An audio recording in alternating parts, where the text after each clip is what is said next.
Okay, I was telling you a story about how I came to where I am now. And then, but every time my pastor's wife would do, demons will go. Demons will scamper away. And all.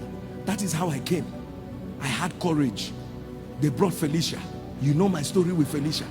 They brought Felicia. And Felicia came with all my... I've seen her do it now. They brought a new person. And as soon as I entered, and I knew Felicia was at the back, there was a man,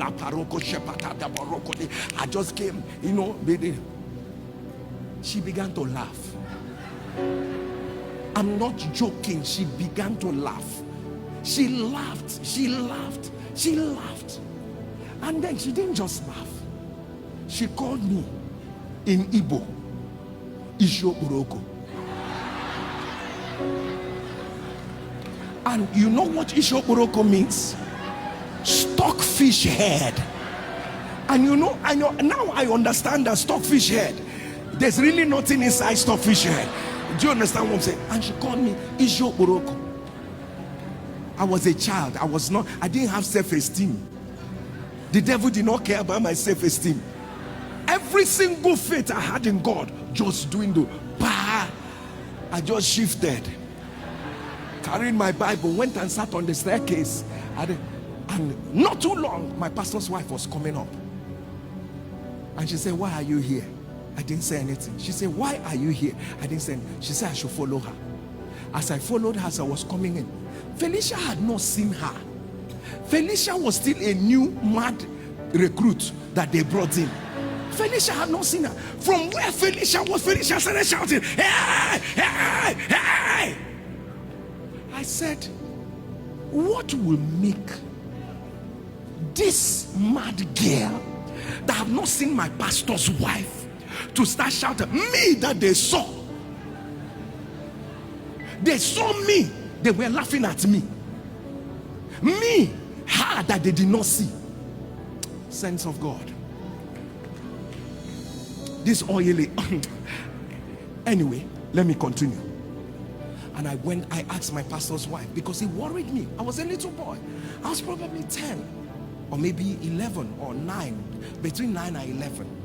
I went and asked her. I said, Mama, I said, why does this girl see you and shout, and she will see me and laugh? Not just laugh, she will call me Ishoboroko, stockfish head. What am I not doing right? This was the way she summarized it. God bless her. God bless her memory. She died 2 years ago, or last year. When did she die? Last year, 2 years ago. And then she said to me, there are ashes on your altar. I went back and told my mother, what does it mean to have ashes on your altar? My mother said, is this thing that you cannot pray? You only pray when you go to church. That is your only problem. You only pray, you are only a believer when you go to church. Nothing has ever hurt me like this. He said, you only show yourself when you go to church. I realized that public display is not ministry. I understand that coming out and from that day till now, I cannot remember.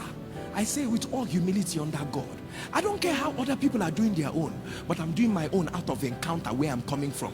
Those who are with me, my wife, everybody, everyone around me who has ever traveled with me, whether my biggest, if it is that time of the night, people of God, I have prayed for over 20 years of my life, from night till morning. People of God, because I understand nobody confronts the gate of hell with an empty prayer life. Am I communicating? Sense of God. The guy was told, when you come to Rachel's sepulcher, you will meet those two men that will say to you, remember, the two men will say, the three men will give, the third man, set of men, will make you become. And the most interesting thing about the three men is that they were going to be carrying three things. One will be carrying wine, Another will be carrying kid. The other one will be carrying loaves. Now you're going to meet 3 men. You will not need everything that the 3 men are carrying. There's only one man sent to you. Sent of God. As we are sent to multiply, we're going to meet different people carrying different things, but we don't need all that they are carrying. There's only one person. There's only one the Lord has earmarked to send to you at every point in time.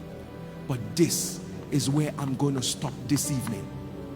And it says, when you get to the hill of God, the garrison of the Philistines, saints of God, it was called the hill of God.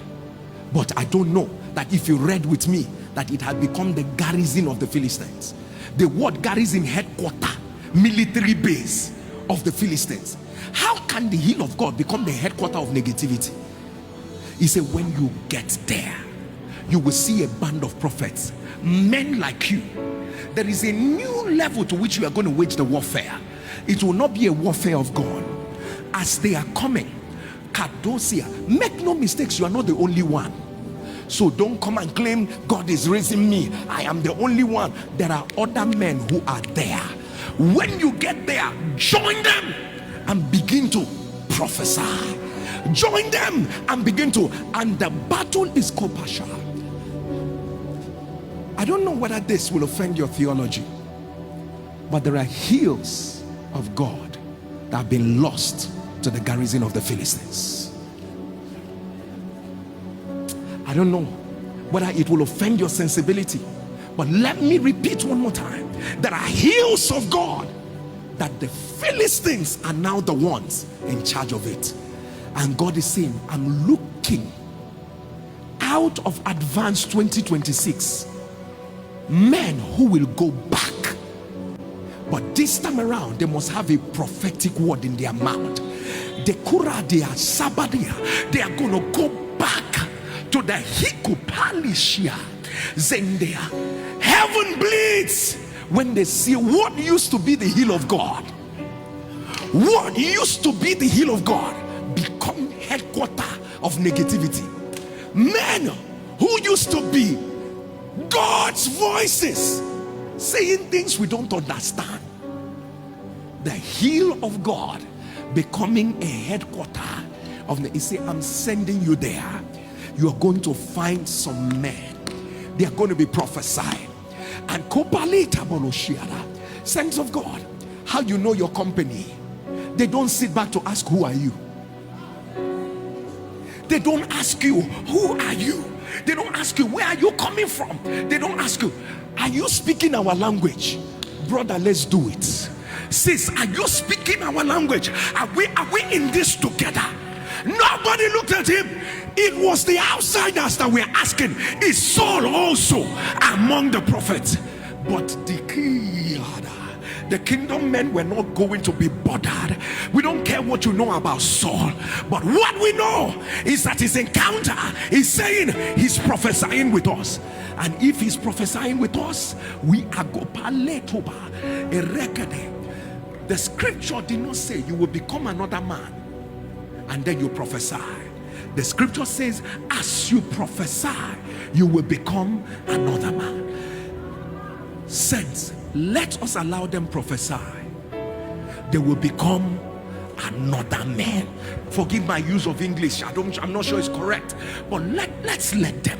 Let's bring them into the atmosphere that will make them become let's stop tasking them to become another man when we have not given them the privilege of staying in an atmosphere. My God.